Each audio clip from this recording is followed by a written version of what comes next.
Bonjour, c'est Cyril encore. On est le 30 juillet 2023. Alors, je viens sur la trompette aujourd'hui encore et je viens proclamer le retour de notre Seigneur Jésus-Christ. Amen et alléluia. Soyons tous bénis, soyons remplis de sa joie. Amen. Alors, Caïn a dit ne pas savoir où est Abel. Amen. Caïn l'a dit.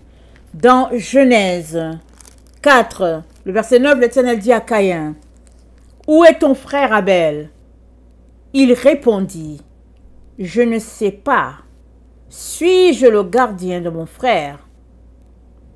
Et Dieu dit, qu'as-tu fait? Et Dieu dit, qu'as-tu fait? Aujourd'hui encore, dans ma maison, il y a plusieurs qui disent ne pas savoir où se trouve l'orphelin, le blessé, l'affamé, le clochard, la veuve. Plusieurs disent ne pas voir, ne pas entendre. Ils ne savent pas où sont les Abel de leur communauté, les Abel autour d'eux. Ils ne savent pas où se trouvent les besoins que j'ai placés sur leur chemin. Ils ne savent pas. Ou encore, ils ne veulent pas savoir. Et pourtant, ils se réclament de moi, ils disent être mes disciples, ils évangélisent, ils prêchent, ils font toutes sortes d'activités qui portent mon nom. Ils s'affichent haut et fort comme étant de ma maison, mais ils disent qu'ils ne savent pas où est Abel. Ils disent qu'ils ne sont pas les gardiens d'Abel. Et voilà ce qui est dit dans Matthieu 22. Alors qu'ils sont en train de dire qu'ils ne savent pas où se trouve Abel et puis ce qui lui ressemble, Matthieu 22 nous dit, le royaume des cieux est semblable à un roi qui fit des noces pour son fils. Matthieu 22, le verset 2. Il envoya ses serviteurs appeler ceux qui étaient invités aux noces, mais ils ne voulurent pas venir. Il envoya encore d'autres serviteurs en disant, dites aux conviés, voici, j'ai préparé mon festin, mes bœufs et mes bêtes grasses sont tués, tout est prêt, venez aux noces. Mais sans s'inquiéter de l'invitation, ils s'en allèrent, celui-ci à son champ, celui-là à son trafic. Et les autres se saisirent des serviteurs, les outragèrent et les tuèrent. Le roi fut irrité. Il envoya ses troupes, fit périr ses meurtriers et brûla leur ville. Alors il dit à ses serviteurs, les noces sont prêtes, mais les conviés n'en étaient pas dignes. Allez donc dans les carrefours et appelez aux noces tout ce que vous trouverez.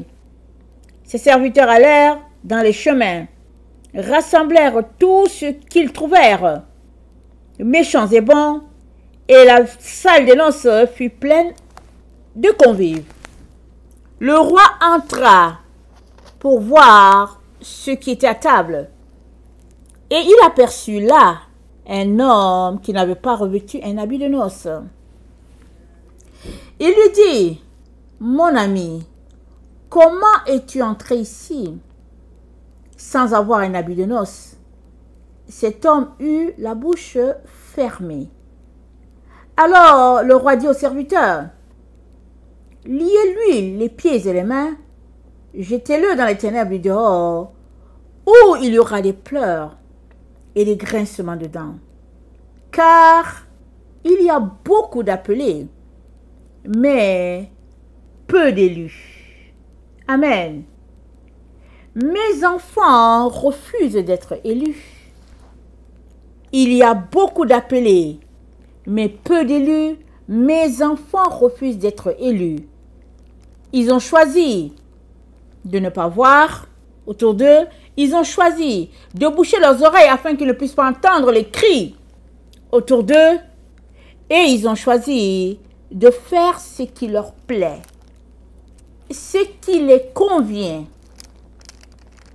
Non ce qui me convient, non ce qui me plaît, mais ce qui leur convient à eux, conforme à leur compréhension d'être serviteur de Dieu, ou bien d'être son appelé, ou bien d'être son enfant. Ils ont choisi de marcher selon le désir de leur propre cœur. Et comme il est dit dans Luc 1, au verset 51, il a déployé la force de son bras. Il a dispersé ceux qui avaient dans le cœur des pensées orgueilleuses. Il a renversé les puissants de leur trône. Et il a élevé les humbles. Il a rassasié de biens les affamés. Et il a renvoyé les riches avides. Il a secouru Israël, son serviteur. Il s'est souvenu de sa miséricorde, comme il l'avait dit à nos pères, envers Abraham et sa postérité pour toujours. Amen.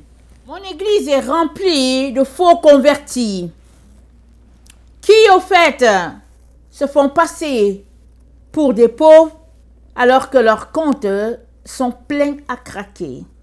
Ils se font passer pour des personnes qui marchent dans la sainteté alors qu'en arrière, ils vivent de débauches et de désordre. Ils se font passer pour des personnes qui aiment les autres alors qu'ils passent le temps à les détester et à pratiquer l'hypocrisie.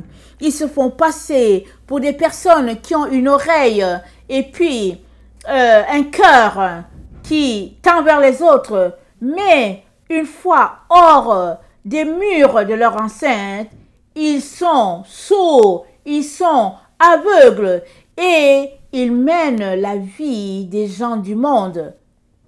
Et ils disent qu'ils vont entrer dans la maison du Père. Et moi, je dis ceci à tout ce groupe-là, à tous ceux-là qui se comportent ainsi, je dis qu'ils seront jetés dans les ténèbres du dehors, exactement comme ce monsieur dans Matthieu 22. Ils seront jetés dehors. Je prononce ce jugement contre tout ce groupe-là qui passe son temps à faire ce que je ne les ai pas appelés à faire et je les appelle à faire quelque chose et ils refusent de faire ce que moi je leur demande de faire. Et dans Matthieu 25, voilà ce qui est dit. Verset 31. Lorsque le Fils de l'homme viendra dans sa gloire, avec tous les anges, il s'assiera sur le trône de sa gloire. Toutes les nations seront assemblées devant lui. Il séparera les uns d'avec les autres, comme le berger sépare les brebis d'avec les boucs.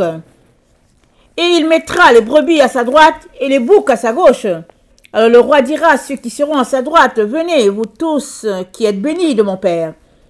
Prenez possession du royaume qui vous a été préparé dès la fondation du monde. Car j'ai eu faim et vous m'avez donné à manger. J'ai eu soif et vous m'avez donné à boire. J'étais étranger et vous m'avez recueilli. J'étais nu et vous m'avez vêtu. J'étais malade et vous m'avez visité. J'étais en prison et vous êtes venu me voir. » Les justes lui répondront, « Seigneur, quand avons-nous vu avoir faim? Et avons-nous donné à manger et avoir soif et avons-nous donné à boire? Quand avons-nous vu étranger, avons-nous recueilli et nu, et avons-nous vêtu? Quand avons-nous vu malade ou en prison, et sommes-nous allés vers toi? » Et le roi leur répondra, « Je vous le dis en vérité, toutes les fois que vous avez fait ces choses à l'un de ces petits, de mes frères, c'est à moi que vous les avez fait. » Ensuite, il dira à ceux qui seront à sa gauche, « Retirez-vous de moi. Maudit, allez dans le feu éternel qui a été préparé pour le diable et pour les anges, et pour ses anges. Car j'ai eu faim, vous ne m'avez pas donné à manger. J'ai eu soif, vous ne m'avez pas donné à boire. J'étais étranger, vous ne m'avez pas recueilli. J'étais nu, et vous ne m'avez pas vêtu. J'étais malade, et en prison, vous ne m'avez pas visité. » Ils répondront aussi, « Seigneur, quand avons-nous vu ayant faim, ou ayant soif, ou étranger, ou nu, ou malades ou en prison et ne savons-nous pas assister?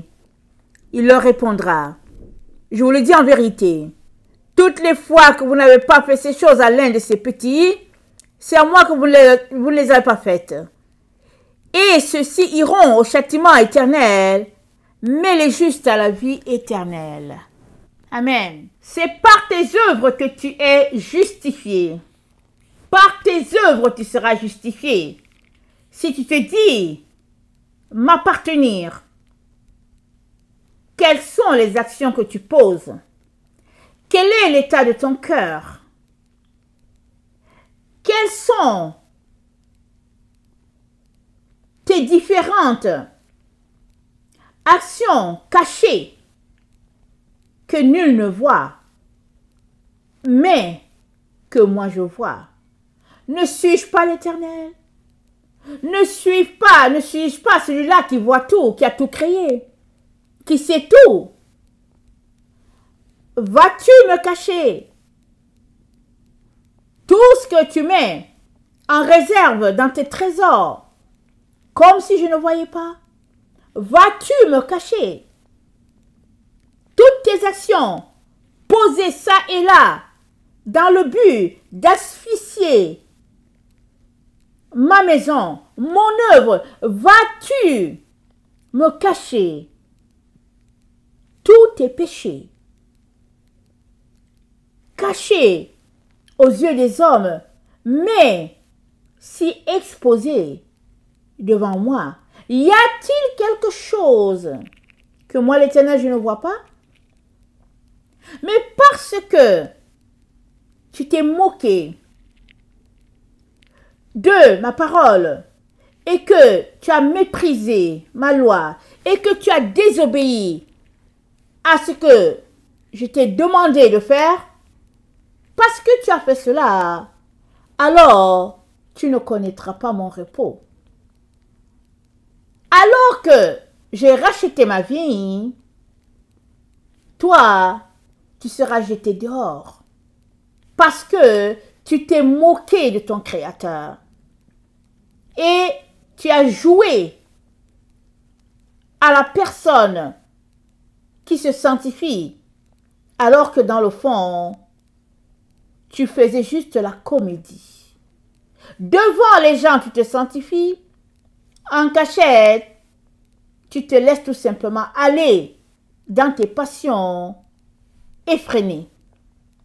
Alors moi, l'Éternel, j'ai dit que tu ne connaîtras pas mon repos, toi et tous tes frères et sœurs qui font comme toi. Hébreux 4. Craignons donc, tandis que la promesse d'entrer dans son repos subsiste encore, qu'aucun de vous ne paraisse être venu trop tard, car cette bonne nouvelle nous a été annoncée aussi bien qu'à eux, mais la parole qui leur fut annoncée ne leur servit de rien, parce qu'elle ne trouva pas de la foi chez eux, chez ceux qui l'entendirent.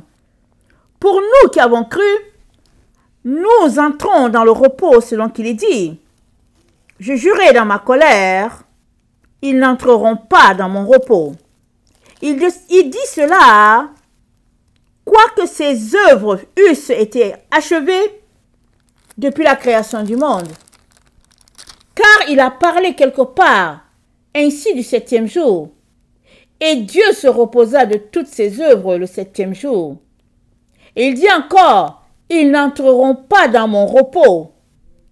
Or, puisqu'il est encore réservé à quelques-uns d'y entrer, et que ceux à qui d'abord la promesse a été faite n'y sont pas entrés à cause de leur désobéissance, Dieu fixe de nouveau un jour, aujourd'hui, en disant dans David, si longtemps après, comme il est dit plus tard, aujourd'hui, si vous entendez sa voix, n'endurcissez pas vos cœurs. Amen. Combien endurcissent leurs cœurs? Font comme s'ils n'ont pas vu, bouchent leurs oreilles, font comme s'ils n'ont pas entendu, et l'orphelin crie, et le pauvre crie, et la veuve crie, et partout La souffrance est visible, palpable, mais mes enfants s'enferment dans leurs quatre murs et disent ne pas voir, et disent attendre le paradis. Vous serez jetés dehors, là où il y a les pleurs et les grincements dedans, à moins que vous vous repentiez et que vous vous débarrassiez de tous vos biens que vous cachez dans vos coffres forts, vous n'entrerez pas dans mon repos. Parole du Seigneur. Amen. Alléluia.